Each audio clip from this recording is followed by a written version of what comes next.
일본이 도대체 무슨 죄를 지었길래 이 난리야? 한국으로 좀 휘어서 가면 안 되는 거야? 주택을 붕괴시켜버릴 정도로 강력한 위력을 가진 태풍 산산이 일본에 접근하면서 산사태로 일가족이 매몰되는 사건까지 발생하고 있는데요. 지옥 같은 상황에 하다못해 한국 탓까지 하는 일본인들도 생기기 시작했습니다. 여기 일본 시청 재난관리과의 한 직원이 태풍으로 비상근무를 하면서 한국만 생각하면 참을 수가 없다며 커뮤니티에 글을 올렸는데요. 바로 들어보겠습니다. 안녕하세요. 저는 일본 가고시마 시청 재난관리과에서 근무하는 25살 사토 유키입니다. 요즘 일본은 정말 이러다가 나라 자체가 통째로 날아가는 거 아닌가 싶을 정도로 연일 부정적인 기사만 나오고 있는데요. 그 때문에 재난관리과에서 일하고 있는 저도 며칠 내내 신경이 곤두서 있었어요. 이런 현실에 대해 누군가는 쓴소리를 해야 할 것 같아서 각오를 하고 컴퓨터 앞에 앉았습니다. 그날 출근했을 때도 사무실의 분위기가 심상치 않았어요. 모두들 컴퓨터 화면을 뚫어지게 보며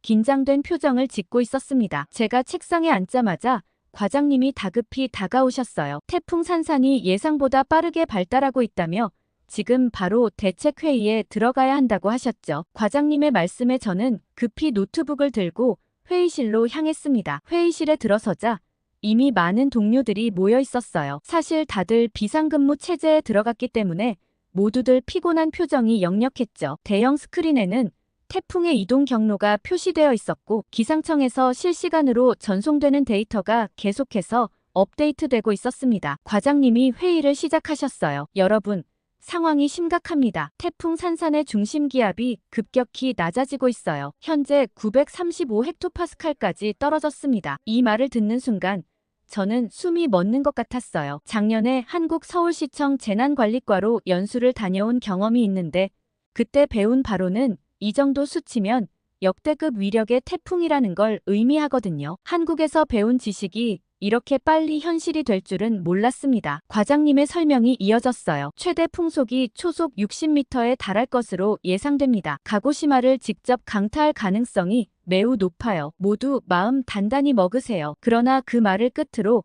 과장님의 표정이 어두워지셨어요. 이어지는 과장님의 말씀에 저는 할 말을 잃었습니다. 그런데 중앙정부의 도움을 받을 수 없다고 말씀하시는 게 아니겠어요? 정부에서는 각자 도생이라며 각 시에서 알아서 조치를 취하라고 했다고 하셨습니다. 동료들의 얼굴이 하나둘 굳어가는 게 보였고 저도 마음이 무거워졌어요. 초속 60m라니 상상도 할 수 없는 위력이었는데 이걸 우리끼리 알아서 하라니 너무 당황스러웠죠. 회의가 진행되는 동안 제 머릿속에는 작년 한국에서의 기억이 계속 떠올랐어요. 작년 한국에서 기술교류 프로그램으로 서울시청 재난관리팀에 다녀왔던 적이 있거든요. 그 당시 서울시청에서 본 첨단 재난관리 시스템과 24시간 가동되는 통합관제센터 그리고 시민들의 높은 재난의식까지 그때 한국의 선진화된 시스템에 감탄했던 기억이 새록새록 떠올랐습니다. 사실 저는 처음에 한국에 기술 교류를 하러 간다고 했을 때 우리 일본의 우수한 조직력을 보여주면 되겠구나 생각했어요. 솔직히 한국의 재난 대응을 위해 배울 건 없다고 생각했거든요. 세월호 때 그런 국가적 재난이 있었음에도 수많은 아이들이 죽었고 불과 2년 전 이태원 참사도 있었잖아요. 그렇게 허술하게 안전관리를 하는 나라에 도대체 뭐 배울 게 있나 싶었습니다. 그런데 막상 서울시청 재난관리팀에 가봤더니 그 이후로 바뀐 건진 모르겠지만 획기적인 기술 발전으로 저희 일본 공무원들은 한마디도 하지 못하고 한국 기술을 배우느라 정신이 없었던 기억이 났어요. 그때 제가 한국에 다녀왔다는 걸 기억하는 과장님이 유키 씨 작년에 한국에 다녀왔다고 했지 혹시 참고할 만한 대응 방안이 있나요? 라고 물어보셨죠. 저는 한국에서는 AI 기반 재난 예측 모델을 활용해 정확한 피해 예상 지역을 파악하고 있었던 게 기억났고 그 시스템을 토대로 실시간으로 시민들에게 재난 정보를 전달하는 프로그램을 활용하면 어떨까 제안드렸습니다. 과장님은 한국에 다녀온 후로 우리도 비슷한 시스템을 구축해 두었다고 그걸 활용해서 시민 대피 계획을 세워 바로 결제를 올리라고 하셨죠. 어깨가 무거웠지만 큰 재난 상황에서 하나하나 재고 따질 시간이 없었고 최선을 다해 시민들을 돕고 싶다는 생각만 가득했어요. 회의가 끝나고 자리로 돌아와 컴퓨터 앞에 앉았습니다. 화면에는 계속해서 태풍 산산의 움직임이 업데이트되고 있었고 저는 깊은 숨을 내쉬고 한국에서 배운 내용들을 하나하나 떠올리며 대피 계획 수립에 착수했어요. 상황실의 대형 스크린에는 태풍의 이동 경로가 실시간으로 업데이트되고 있었습니다. 중심 기압 935헥토파스칼에 최대 풍속 초속 50m 그리고 최대 순간 풍속 초속 70m. 이 숫자들이 의미하는 바를 생각하니 등골이 오싹해졌어요. 최대한 빨리 계획을 세워야겠다고 생각하는 찰나 NHK에서 긴급 속보를 발표했습니다. 저희는 모두 그 속보에 귀를 기울일 수밖에 없었어요. TV에서는 아나운서가 긴장된 목소리로 말하고 있었습니다. 저는 순간 멍해질 수밖에 없었어요. 대피 계획이 필요나 있을까 싶었죠. 아마미 지방을 포함해 가고시마현에서는 일부 주택이 붕괴할 정도인 최대 순간 풍속 초속 70m의 강한 바람이 불 것으로 예상된다고 하더라고요. 주택이 붕괴될 정도라니 머릿속이 하얘졌어요. 상상도 할 수 없는 위력이었습니다. 그때 과장님이 다급히 전화를 받으시곤 기상청에서 특별경보를 발표할 예정이라며 우리도 비상대책을 세워야 한다고 하셨죠. 저는 알 수 없는 오싹한 기분에 소름이 돋았어요. 가고시마현에는 지금까지 경험하지 못한 폭풍과 높은 파도 그리고 해일이 예상되었어요. 최대 경계가 필요한 상황이었고 저는 컴퓨터 앞에 앉아 재빨리 대피소 현황을 점검했어요. 수용 가능 인원과 비상 식량 그리고 의료용품 등을 확인하면서도 혹시나 하는 마음에 머릿속으로는 계속해서 최악의 시나리오를 그려보고 있었습니다. 그러던 그때 갑자기 휴대폰이 울렸어요. 엄마였죠. 엄마는 도대체 태풍이 왜 일본으로 계속 오는 거냐고 한국으로 우회할 가능성은 없냐고 물었습니다. 공무원이니 좀 더 빠른 정보를 아는 거 아니냐면서 말이죠. 저는 속보 나오는 거랑 거의 비슷하게 알 수 있다며 저도 별다른 방법이 없다고 말씀드렸어요. 그러자 엄마는 한숨을 푹 쉬시며 도대체 우리 일본이 왜 이렇게 시련을 겪는지 모르겠다며 답답해하셨어요. 저희 엄마는 정말 옛날 분이셔서 아무리 얘기해도 말이 통하지 않는데 정말 엄청난 극우 성향을 가지고 계세요. 한국을 정말 싫어하시죠. 안 그래도 얼마 전에 도쿄 국제고등학교가 고시엔 야구에서 우승을 차지해 한국어 교과가 나왔을 때 정말 화를 많이 내셨어요. 일본에서 한국어 교과라니 미친 거 아니냐며 협회에 전화해서 따지기도 하셨죠. 엄마는 다른 부분에 있어서는 참 괜찮은데 한국 얘기만 나오면 이상하게 화가 많으셨어요. 제가 작년에 한국 출장을 갈 때도 얼마나 말리셨나 모르겠어요. 그래서 이런 얘기를 할 때면 최대한 빨리 화제를 돌리려고 하는 편이에요. 엄마에게 일단 바쁘다고 얘기하고는 엄마도 조심하라고 얘기하며 후다닥 전화를 끊었어요. 그러고는 다시 업무에 몰두하기 시작했죠. 그런데 문제가 하나 생겼습니다. 과장님이 말씀하셨던 일본 버전의 AI 재난 예측 모델이 전혀 작동하지 않았어요. 게다가 재난 메시지를 발송하는 프로그램도 먹통이었죠. 정말 이런 거 하나 제대로 정비해놓지 않은 정부가 원망스러웠습니다. 한국 정부였다면 미리 다 준비를 해놨겠죠. 그 사이 밤이 깊어갈수록 태풍의 기세는 더욱 거세졌어요. 기상청에서는 24시간 동안 규슈 남부에서 500mm 그리고 아마미 지방과 규슈 북부에서 300mm의 폭우가 예상된다고 발표했습니다. 이는 평년 8월 한 달 강수량을 훌쩍 뛰어넘는 수치였어요. 새벽 2시쯤이 되자 상황은 점점 악화되고 있었습니다. 규슈 신칸센은 이미 운행을 중단했고 가고시마 공항의 모든 항공편도 결항되었어요. 저는 과장님께 급히 달려가 시스템이 전혀 작동하지 않는데 어떻게 하면 좋겠냐고 물었고 과장님은 말이 안 된다고 하셨어요. 분명 예전 시범 테스트를 할 때만 해도 멀쩡히 잘 작동했는데 어쩌면 좋냐고 하셨고 급히 시스템 전문가를 호출했어요. 그런데 저는 정말 황당했습니다. 전문가라고 온 사람도 왜 작동을 하지 않는지 모르겠다는 답변만 내놓을 뿐이었죠. 그때였어요. 갑자기 정전이 일어났고 상황실은 순식간에 어둠에 잠겼습니다. 과장님은 일단 비상발전기를 보고 와야겠다며 같이 확인하러 가자고 하셨고 저는 손전등을 챙겨 지하실로 향했습니다. 계단을 내려가는 동안 건물 전체가 흔들리는 것 같더라고요. 비상발전기실에 도착해보니 다행히 큰 문제는 없었어요. 곧 전원이 복구되었고 다시 상황 파악에 들어갔습니다. 그 시간은 새벽 4시였는데 믿을 수 없는 소식이 들려왔습니다. 뉴스 속보를 듣고 저희 모두는 충격에 빠졌어요. 아이치현 가마고리시에서 산사태가 발생해 한 가족이 매몰되었다는 거였죠. 70대 부부와 3, 40대 자녀들이 희생되었습니다. 그렇지만 원망스럽게도 태풍은 계속해서 일본 열도를 향해 북상하고 있었어요. 아침이 밝아올 무렵 잠시 바람이 잦아들었지만 저희는 더 긴장할 수밖에 없었습니다. 이는 태풍의 눈에 들어섰다는 뜻일 뿐 진짜 위험은 아직 오지 않았거든요. 태풍 산산이 가고시마를 강타한 지 6시간이 지났고 모든 직원들은 퇴근도 하지 못하고 울리는 전화들을 받느라 정신이 없었어요. 저 역시 끊임없이 울리는 전화를 받으며 시민들의 문의와 요청사항을 처리하고 있었죠. 그때 갑자기 과장님이 급하게 저를 찾으셨어요. 지금 당장 히가시 지구로 가야 한다고 말이죠. 일단 출발하고 자세한 얘기는 구조팀에게 들으라고 하셨습니다. 저는 즉시 재난키트를 챙기고 구조팀과 함께 시청을 나섰습니다. 밖은 아수라장이었어요. 거리는 물에 잠겨 있었고 나무들은 뿌리째 뽑혀 있었죠. 바람은 여전히 거세게 불어 서 있기조차 힘들었습니다. 히가시 초등학교에 마련된 대피소에 도착해보니 상황은 생각보다 더 심각했어요. 대피소 안에 들어서자마자 충격에 휩싸였습니다. 사람들이 서로 고함을 지르며 다투고 있었고 일부는 배식대 앞에서 음식을 서로 차지하려고 밀치고 있었어요. 대피소 관리자는 지친 표정으로 우리를 맞이했습니다. 처음에는 잠잠하던 시민들이 재난 상황이 길어질 것 같다는 느낌이 드는지 더 이상 통제가 어렵다고 했어요. 일부 주민들이 식량과 물을 독점하려고 하는 데다 심지어 노약자들의 물건까지 빼앗아가는 사람들도 있다고 말이죠. 저는 충격을 받았습니다. 우리 일본이라고 하면 늘 예의 바르고 남에게 패끼치는 걸 극도로 싫어하는 사람들이라는 자부심이 있었거든요. 언제 어디서나 깍듯한 모습을 가지고 있다고 생각했죠. 그러나 재난 상황이 닥쳤을 때 그 대피소 안에 있는 사람들은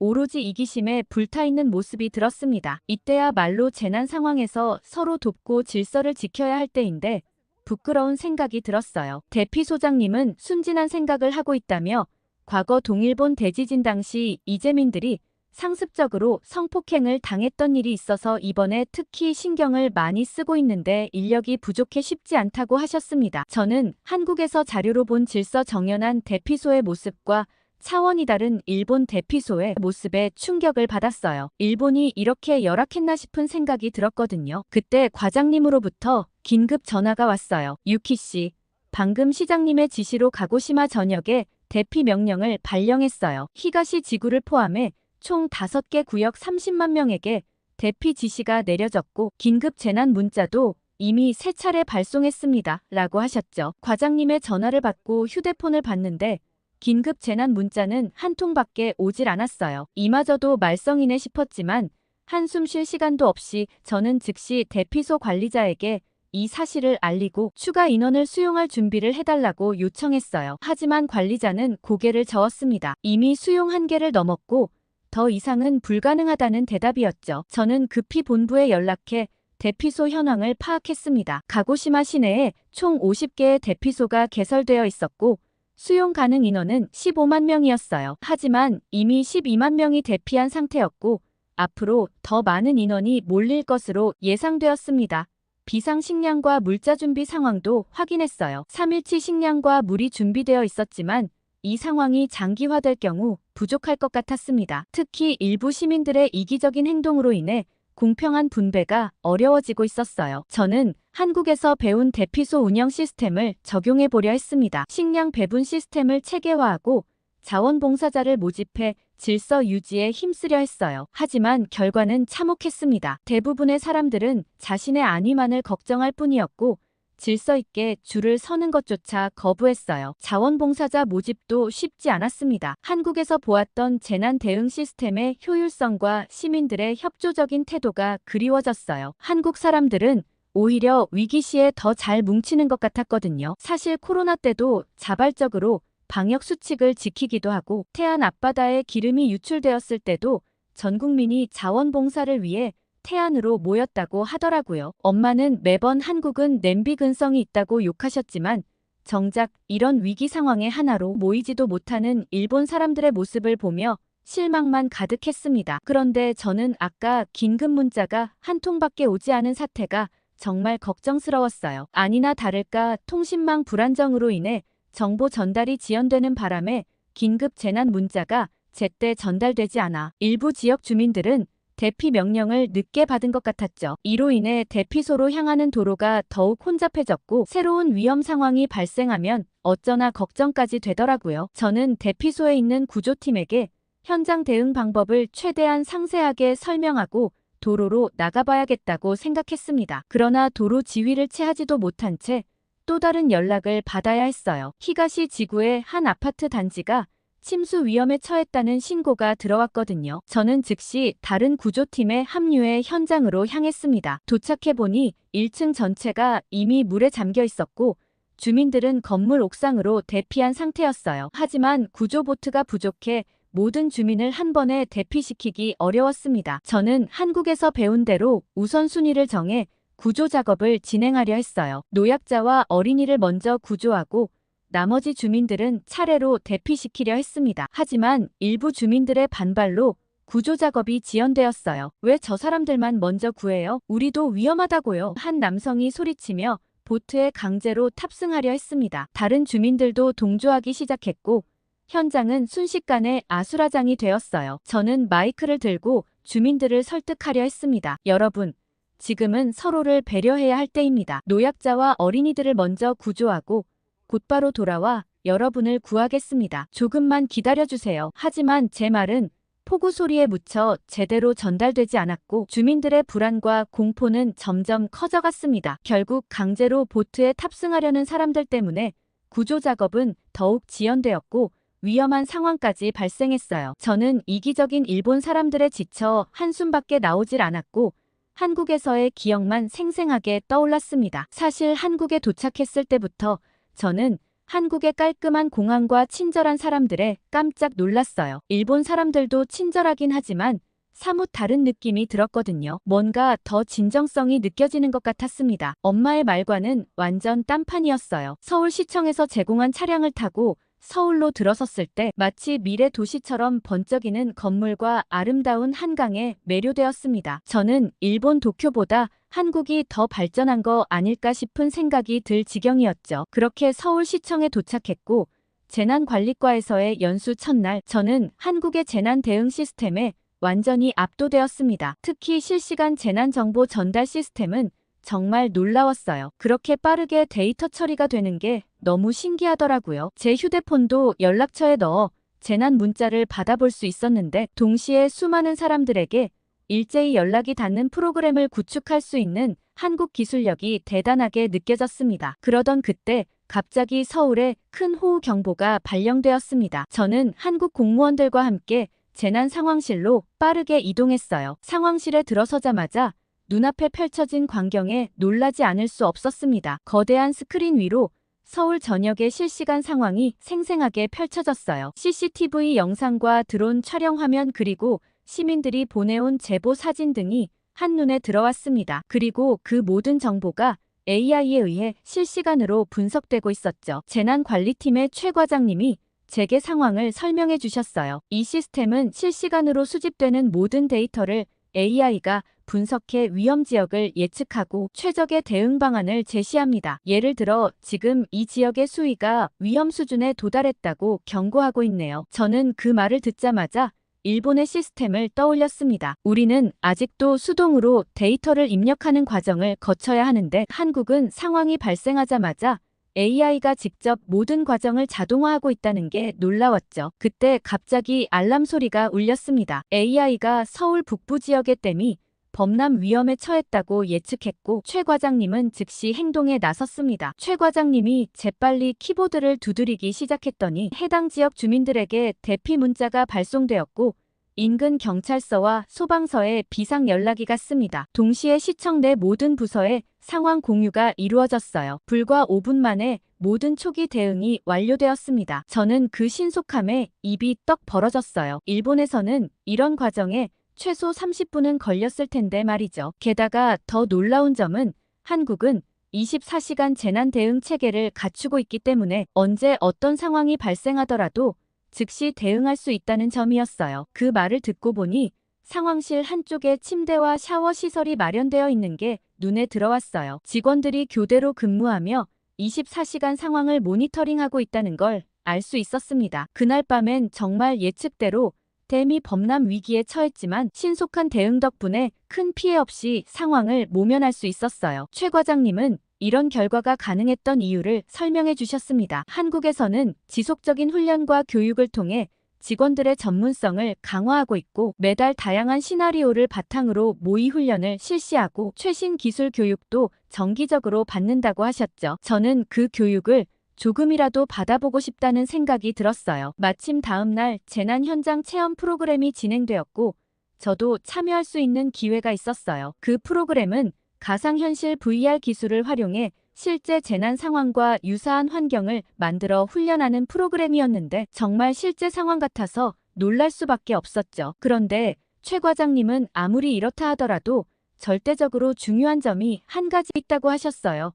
바로 시민들의 협조라고 하셨죠. 아무리 기술과 실력이 뛰어나더라도 시민들과의 신뢰가 형성되지 않으면 아무 소용이 없다고 하셨어요. 한국에서는 항상 투명하고 신속하게 정보를 공개하고 시민들의 목소리에 귀 기울이려 노력한다고 하더라고요. 그렇기 때문에 시민들도 재난관리팀의 문자나 연락에 적극 협조하고 안내에 잘 따라준다고 했어요. 사실 그때는 그 말이 무슨 말인지 잘 이해하지 못했어요. 그저 형식적으로 고개만 끄덕했을 뿐이었죠. 그런데 막상 제가 이런 재난 상황에 닥쳐보니 정말 첨단 기술만이 중요한 것은 아니구나 하는 것을 깨달을 수 있었어요. 일본 재난관리팀에서 제대로 된 안내나 대응을 하지 못하니 시민들이 불안에 떨어서 이런 상황에서도 서로 밀치고 당기고 이기적으로 행동하는구나 싶었죠. 제가 이런저런 생각에 잠시 빠져있는 사이 누군가 저를 밀치고 지나갔어요. 보트에 빨리 타려던 한 남자 때문이었는데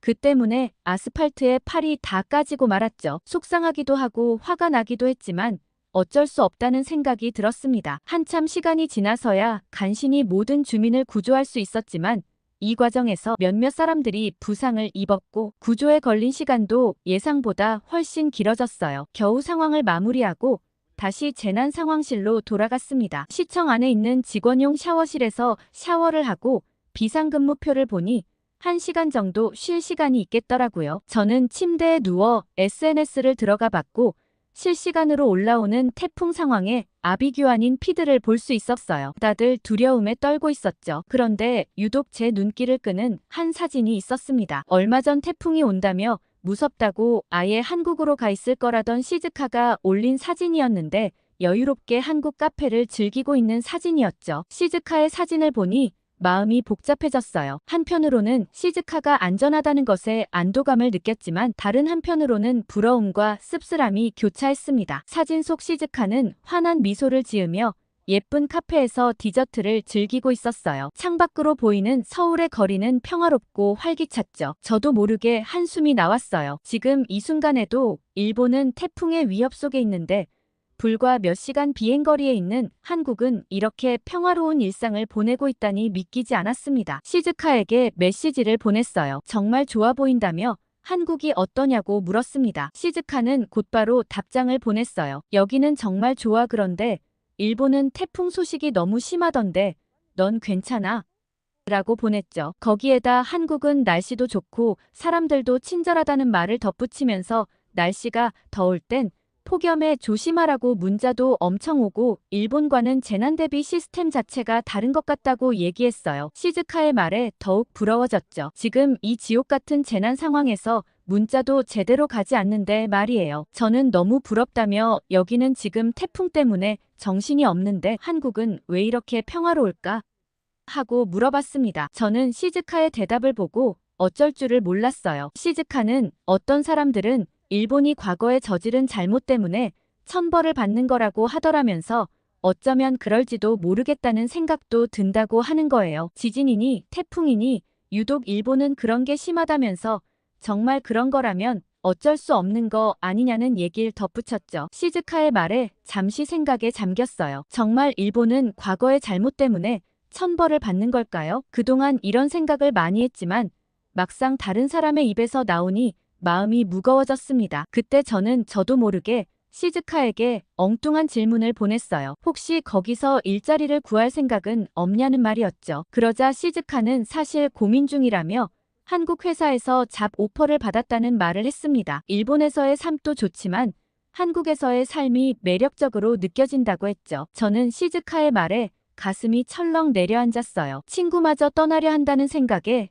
외로움이 밀려왔거든요. 하지만 한편으로는 시즈카의 선택을 이해할 수 있었어요. 다른 한편으론 마음이 씁쓸했죠. 저는 요새 몇 날 며칠을 태풍 때문에 상황실에서 밤낮 없이 보내고 있는데 시즈카는 능력이 좋으니까 한국에서도 스카웃 제의가 들어오는구나 싶었죠. 저는 대충 시즈카에게 보낼 메시지를 마무리하고 창밖을 바라보았어요. 빗줄기가 거세게 창문을 때리고 있었고 바람 소리가 불길하게 울부짖고 있었습니다. 한국의 평화로운 모습과 너무나 대조적이었죠. 저는 한국과 비교해 더 이상 일본은 설 자리가 없다는 생각에 마음이 아팠어요. 과거에 지은 죄를 다 청산할 때까지 자연재해를 당해내야 한다면 일본이라는 열도가 없어지는 거 아닐까 싶은 생각도 들었거든요. 산산의 난카이 지진에 당장 닥친 재해만 해도 앞이 캄캄한 것 같아요. 한국 분들은 어떻게 하면 일본이 속죄를 할 수 있을지 방법을 좀 알려주시면 좋겠어요. 그리고 이 기회를 빌어 무능한 일본 정부와 겉으로는 친절한 척하며